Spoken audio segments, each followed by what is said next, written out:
खुद को ज्योतिषी और गॉडमैन बताने वाले अशोक भोंदू खरात की गिरफ्तारी के बाद से ही मायानगरी और सोशल मीडिया पर हड़कंप मचा हुआ है। रेप के आरोपों में फंसे इस कथित बाबा का एक प्राइवेट वीडियो वायरल होने के बाद अब पूर्व बॉलीवुड अभिनेत्री और साध्वी ममता कुलकर्णी का बेहद चौंकाने वाला और विवादित बयान सामने आया है।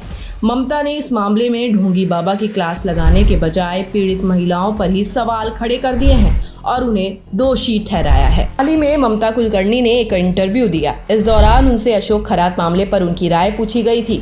ऐसे में उन्होंने दो टूक अंदाज में कहा कि वो ऐसे पाखंडियों पर कभी भरोसा नहीं करती, लेकिन इसके बाद उन्होंने पीड़ित महिलाओं पर निशाना साधते हुए कहा, जब ये महिलाएं अशोक खरात के पास गईं तो इनकी बुद्धि कहाँ चली गई थी।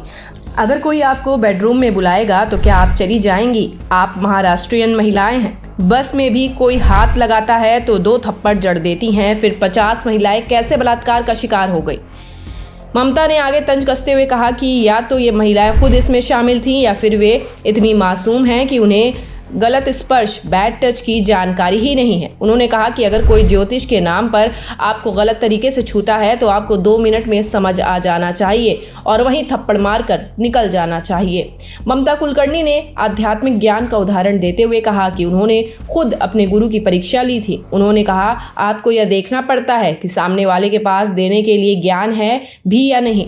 आप बिना सोचे समझे किसी के पीछे कैसे चल सकते हैं। उनके इस बयान ने सोशल मीडिया पर एक नई बहस छेड़ दी है, जहां कई लोग इसे विक्टिम शेमिंग बता रहे हैं। नासिक का रहने वाला अशोक खरात खुद को एक बड़ा ज्योतिषी बताता था।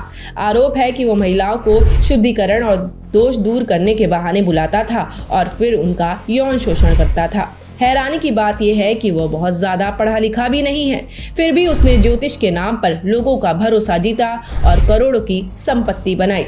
18 मार्च को नासिक पुलिस ने वीडियो वायरल होने और शिकायतों के आधार पर अशोक खरात को गिरफ्तार कर लिया है। फिलहाल पुलिस मामले की गहराई से जांच कर रही है और उम्मीद जताई जा रही है आने वाले दिनों में कई रसूखदार लोगों के नाम भी इस काली करतूत में सामने आ सकते हैं। ममता कुलकर्णी के इस बयान ने आग में घी डालने का काम किया है, जिससे अब ये मामला सिर्फ अपराध तक सीमित न रहकर एक सामाजिक विवाद बन गया है। रिपोर्ट तहलका इंडिया न्यूज़, लखनऊ।